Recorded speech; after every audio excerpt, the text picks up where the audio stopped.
Hello and welcome to the One Question Leadership Podcast. This is Jill Bodensteiner, Director of Athletics at St. Joseph's University. As leaders, it's really important that we're clear regarding our goals and our vision and how those integrate into the greater university goals. We also need to collectively create a strategy and a culture that are going to help us reach our goals. This is an evolving exercise that requires an openness to continuous improvement. That's why I follow the One Question Leadership Podcast, because I love learning as much as I possibly can from my colleagues that helps me be the best that I can be. So my message for the day, keep learning, keep leading.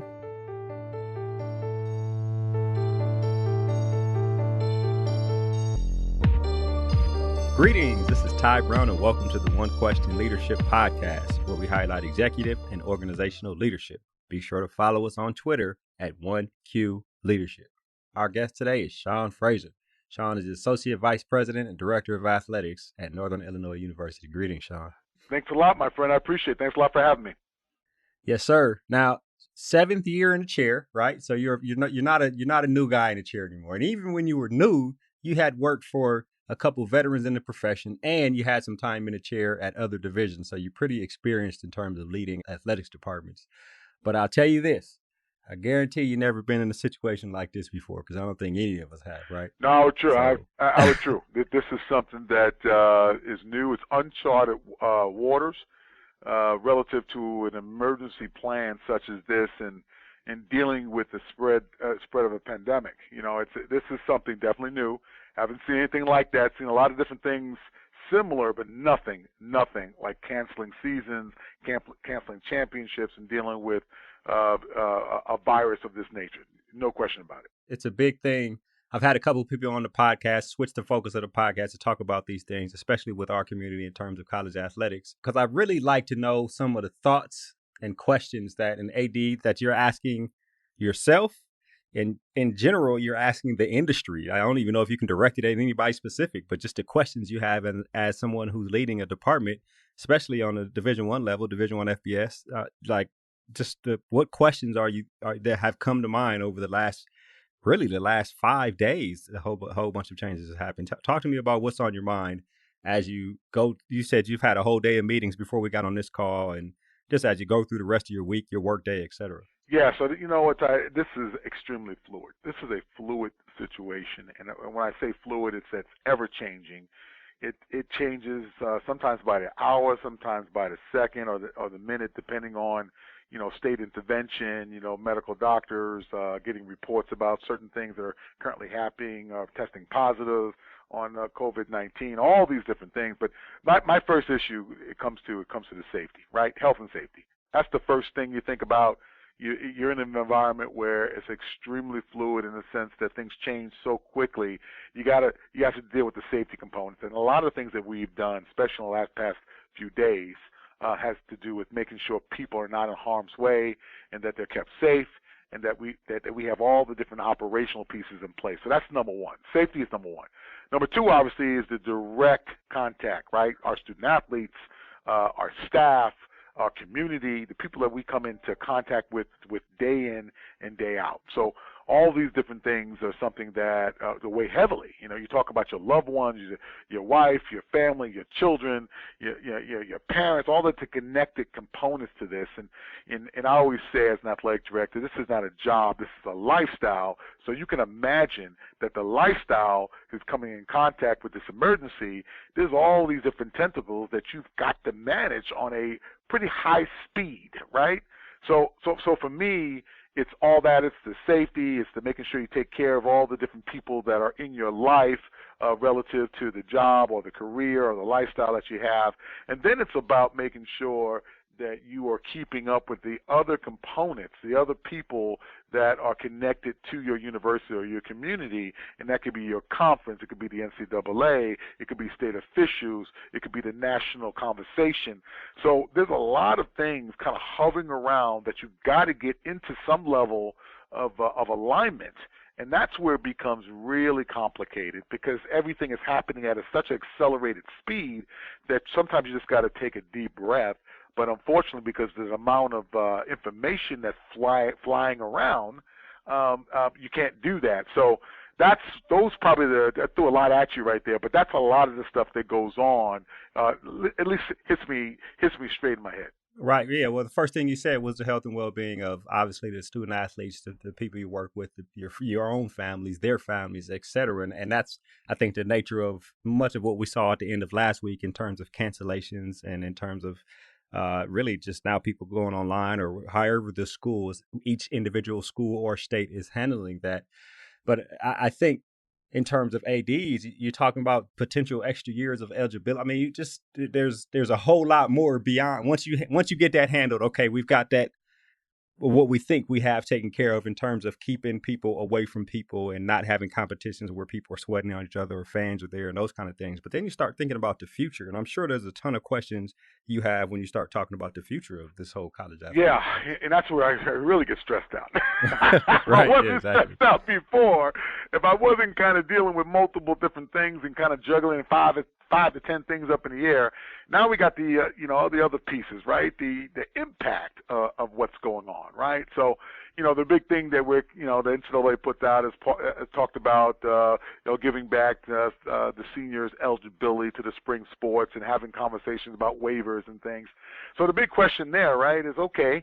I'm the first one in line, right? I've gone out there publicly to say this is the right way to go. I applaud the NCAA for consideration, and then they're putting together working groups and other things to try to figure out all the different things like the caps and the scholarship issues and all the other things that have to go into when you make an adjustment like that. But here's the deal: who's paying for that, right? So is that going to be a combination of NCAA going to be paying for those extra years? Is that an institutional issue? Is that going to be permissive legislation? Is that going to be another thing, looking at, okay, you can do that, but financially this is the issue? There's no question in any of our minds that that's the right thing to do. Anyone that lost eligibility because of this tragedy, this devastation called COVID-19, yes, they should be having the opportunity to continue that or to have that back. But how do we then operationalize that financially, NCAA-wise, and making sure that we preserve the collegiate model for the NCAA? No question. But how do we pay for that? I'm hearing different reports about the financial devastation of losing this tournament and then losing a number of the things going on with participation. And then how's the financial ramification, especially a school like mine, who's a Group of 5 institution that is struggling, that continues to compete nationally, but definitely is resource strapped. How do we make that happen? Those are the big what if, or how do we do it type questions. And those are stressful conversations, but I've got to make sure that I lobby for both the student athlete and the institution to make sure people don't forget about these things, because they're extremely important to attach the resources along with the opportunity and the access. So that's a big one. It is. I wonder, on a campus like yours, I've seen what you published over on Athletic Director U, how you've had to figure out how to bring in external resources to make sure the department is in good standing. You've had to tweak and turn some things in the 7 years that you've been there. I wonder what you're doing specifically to either you make sure you have some type of cash reserves. There's probably savings on travel that could potentially have happened over the, in terms of spring sports and those kind of things between now and the summer. I wonder, are there specific things that you're doing that you could possibly talk about? I mean, everything is fluid. Yeah, it's a good question, and the answer is there's some, right? But most of our spend or our burn of dollars and resources really does come, from the fall, winter. Most of that burn. I have 17 sports, and I burn through a lot of those operational dollars in the fall and winter sports. No disrespect to our spring sports. There are some monies, but not the kind of monies that, quite frankly, that could subsidize the kind of dollars that we're going to have to add to be able to do that. So I'm quite sure there's some give and take there, and we've got some great donors, and I'll just put it out there, our donors are some of the best. We've been able to do some record and historic fundraising, but it is what it is, right? Financially, our enrollment, we're struggling with that, and we're also struggling with some of the things going on in the great state of Illinois relative to institutional and public support financially for public institutions. So I'm struggling there, but I'm not the only one, right? So I think that our plan has always been about making sure that we create access and opportunities and making sure that we increase our story and be transparent about our dollars so our donors know that, hey, you know what, when Sean's saying please give, he really does need this money, all right?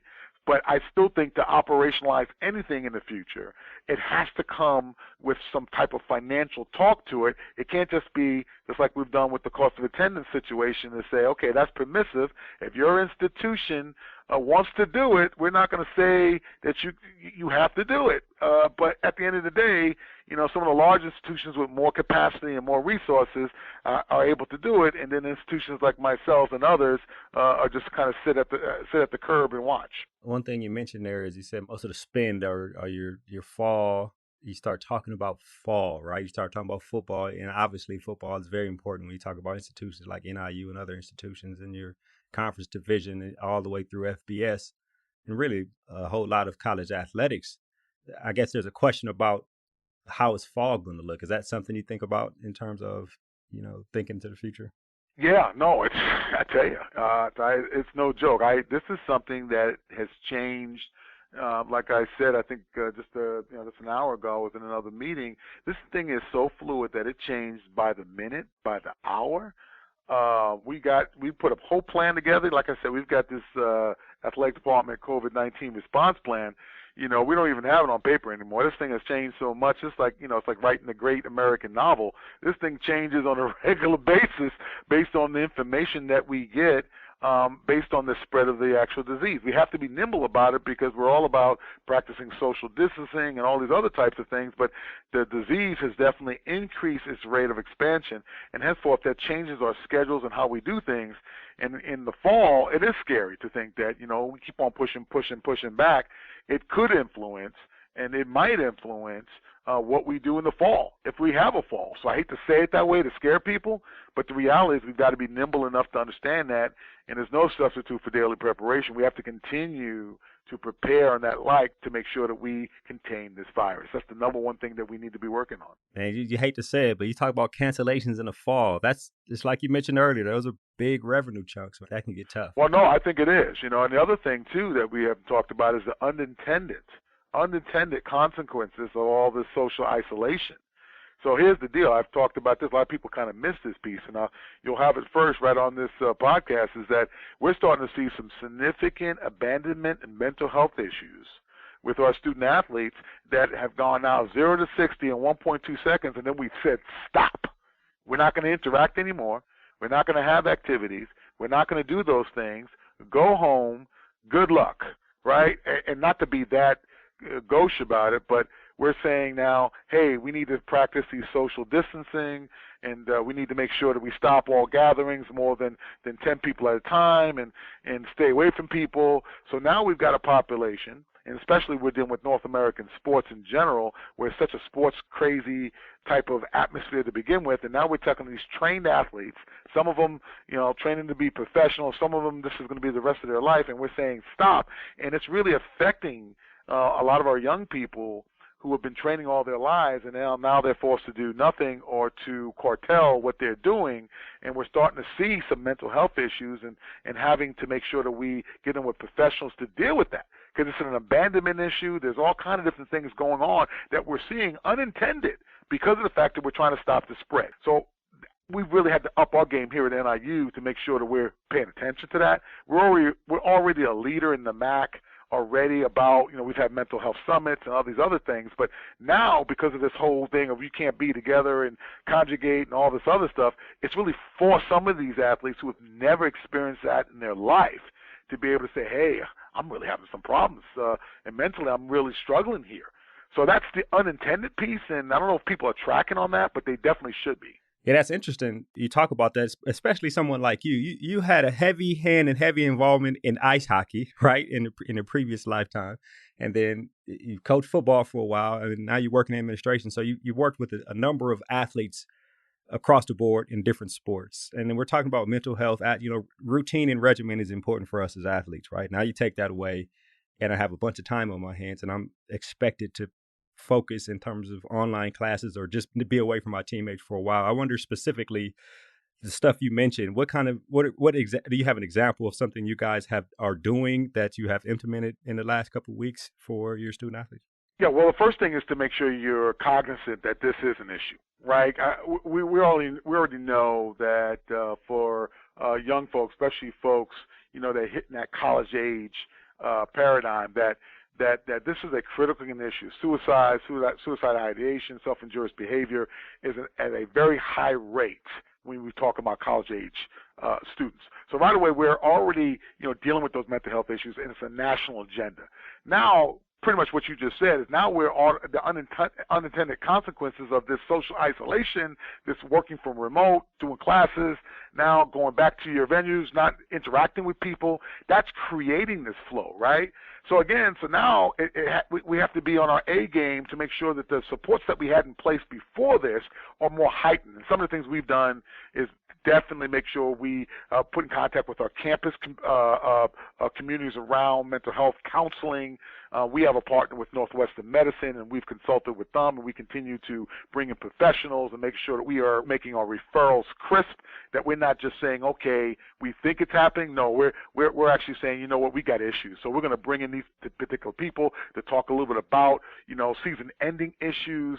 What does this mean to you? So that ongoing programming, which is very difficult because we're open here at NIU, but we're encouraging folks to be off campus or to go home to observe this whole issue of social distancing and everything else. But the athletes that we do have, we have to watch. We have to make sure that we counsel, and we have to make sure we communicate effectively. So probably the biggest thing that we're doing is acknowledging the fact that this is happening versus this might happen. Do you see what I'm saying? Because if you say that it might happen, no. It is happening. We've completely gone to 0 to 60, and we said we slammed the brakes on it, and then we expect our kids, our student athletes, to say, okay, that's fine. I guess I won't talk to anyone, or I won't work out, or I won't do my routine. That's unreasonable expectation. So I think it's important for us as administrators and as coaches and as higher education professionals, make sure a conscious effort of checking in, making sure we have supports, and connecting with professionals in this particular area. And if I can leave you with anything, that would be the proactive approach with dealing with this. Right. And I'll ask one final question for us to wrap here. And this is a question maybe I should ask a commissioner if I have another commissioner on. But when you talk about a conference specifically at the Division I level, I don't think there's one conference where all the schools are in one state. So things on each campus may be different in terms of what each state is doing, in terms of social distancing or in terms of classes or campuses having online classes or on. I mean, is that something that an AD thinks about in terms of what the conference is? It's a great question because I just got off a call with our conference, and you're right. I think that out of all of our schools, I think every school but one had already closed their rec center. You know what I'm saying? We got schools in Ohio, Michigan, New York, Illinois, Indiana. We all have different issues, right? Similar but different. And it's tough to kind of manage that because what's going on my campus and what's happening in Illinois. We're the only school in Illinois. Ball State's the only school in Indiana. We got different things going on. Buffalo's the only one that's going on in New York. So there's different agendas and different ways of management. Now, we're very similar in how we govern it. MAC is probably the most similar than I've ever been in any other conference that I've ever worked in. But there are some nuances and some differences based on state politics and just governance in general. So I think that's a real challenging thing for a commissioner. I can't speak for our guy. I think he does a wonderful job, John Steinbrecher. I think he does a fantastic job. But at the end of the day, there are some nuances per institution that are different relative to how we govern and how we adjudicate certain issues. And it is a challenge when we all get on the call to get into alignment. In this case, we are in total alignment about what we've done, and we've got some great ADs and some great presidents that definitely get after it when it comes to safety and health concerns. There's no question about it. All right. Well, Sean, this has been an excellent conversation. Obviously, it's ongoing. Obviously, I'll have you on again. This is probably the third time you've been on the One Question podcast. Always a good conversation. I really appreciate you joining us here on One Question. No, it's so good, Ty. I really appreciate anything I can do for you, and stay safe, my brother. Yes, sir. You too. That was Sean Frazier. He's the Associate Vice President and Director of Athletics at Northern Illinois University. And of course, this is Ty Brown with One Question. And keep in mind, the role of a leader is to create and maintain an environment that people want to be a part of. And as always, be better tomorrow than you are today.